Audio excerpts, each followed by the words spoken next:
बहुत नरम आ पाटे रे पकेला मात्रे मिले जीव एमितिका सॉफ्ट मालपुआ आज आम बनेबा से भी पुणी कदली रे। तेबे चलतु स्टार्ट करवा आज रेसिपी।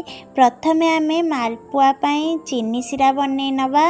एठी गोटे कप चीनी नवा आउ सेथिरे हाफ कप पानी दे गैस ऑन करवा। गैस को मीडियम फ्लेम रे रखिबा आउ चीनी पानी सहित मिले जीवा जाए वेट करवा। आउ किछि भी हमको एठी करिवार नहीं। देखंतु चीनी हमर पूरा मेल्ट हो जाइछि। मु एठी 3टा अलैच को गुंड करिक नेछि। याको आमे चीनी सिरा रे पके दबा आउ टिके गोळे नबा। देखंतु हमको चीनी सिरा को बेसी सिठा करिया दरकार नहीं। एमती टिके चामच रे नेकी हाथ रे मारी देखिबे टिके अठा अठा टाइप रो लागिबो। बस एतकी ही करिवार अछि। आउ ताको बेसी फुटेबानी। एबे आमे गैस को ऑफ कर दबा। चीनी सिरा हमर रेडी हो जाइछि मालपुआ पई। एबे चलतु मालपुआ पई बैटर बनै नबा। एठी मु 2टा पाचिला कदली नै आइछि। ताकू भलो भाबे चकटी नबा।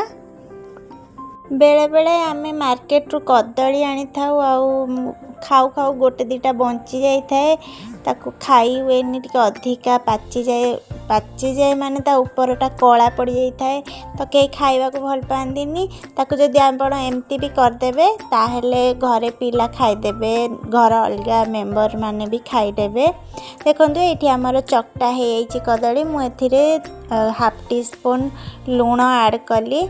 एबे आमे एथिरे क्षीर ऐड करवा हाफ कप। एबे कदली और क्षीर को आमे भल भाबरे मिक्स करि नबा।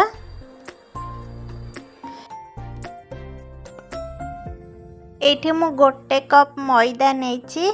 मैदा को क्षीर और कदली सहित पकेकी गोळे नबा। आपण चाहिए एथिरे अटा भी यूज करि परिबे। किंतु मैदा पकेले आमे एथिरे खाइबा सोडा यूज करबा। किंतु अटा पकेले आपण मने रखि थांतु खाइबा सोडा यूज करिवेनी।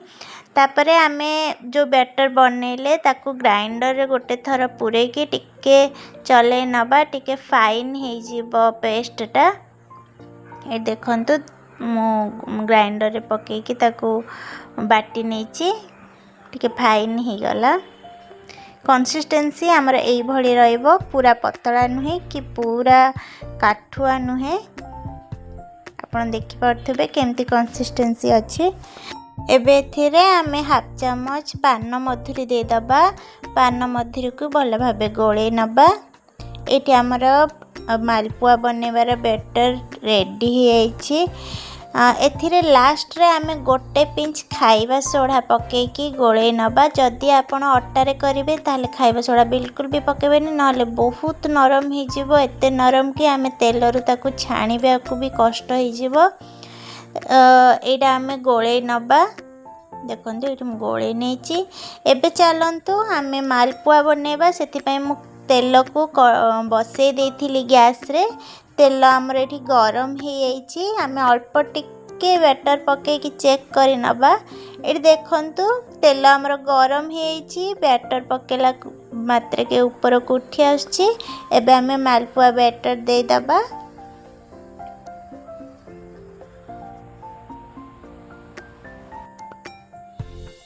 गोटे साइड हे गलानी। आमे ताको उल्टे नबा।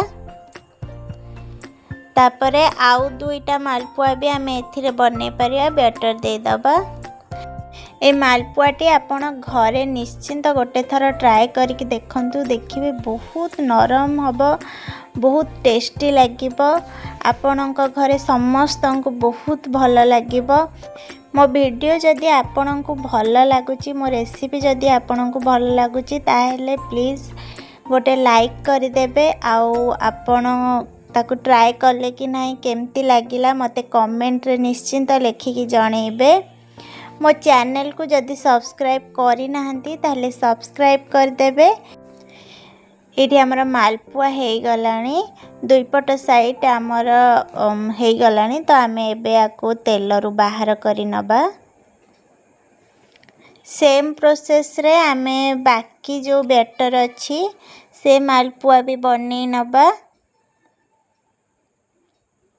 ତେଲକୁ ଆପଣ ସବୁବେଳେ ମିଡ଼ିୟମ୍ ଫ୍ଲେମ୍ରେ ରଖିବେ। ଯେତେବେଳେ ବି ମାଲପୁଆ ଛାଣୁଛନ୍ତି ମିଡ଼ିୟମ୍ ଫ୍ଲେମ୍ରେ କରିକି ରଖିବେ। ହାଇ ଫ୍ଲେମ୍ ଜମା ବି କରିବେନି, ନହେଲେ ମାଲପୁଆ ପୋଡ଼ିଯିବ। ଆମର ଯେତିକ ବେଟର ଥିଲା ମାଲପୁଆ ଆମର ସବୁ ଛାଣି ହେଇସାରିଛି। ଏବେ ଚାଲନ୍ତୁ ଆମେ ତାକୁ ଚିନି ଶିରାରେ ପକେଇବା। ଚିନି ଶିରା ଆମର ପୁରା ଗରମ ନାହିଁ କି ପୁରା ଥଣ୍ଡା ହେଇନି, ଟିକେ ଟିକେ ଉଷୁମ ଅଛି। ସେଇ ଟାଇମ୍ରେ ହିଁ ଆମକୁ ପକେଇବାର ଅଛି। ଚିନି ଶିରାରେ ବାସ୍ ପକେଇକି ଆମକୁ ଉଠେଇବାର ଅଛି, ପୁରା ରଖିବାର ନାହିଁ। ମାଲପୁଆ ଉପରେ ପିସ୍ତା ଟିକେ ଗାର୍ନିସିଂ କରିକି ଖାଇବେ, ବହୁତ ଭଲ ଲାଗିବ। ପୁଣି ଦେଖାହେବ ଗୋଟେ ନୂଆ ଭିଡ଼ିଓ ସହିତ। ସେତେ ପର୍ଯ୍ୟନ୍ତ take care and bye bye.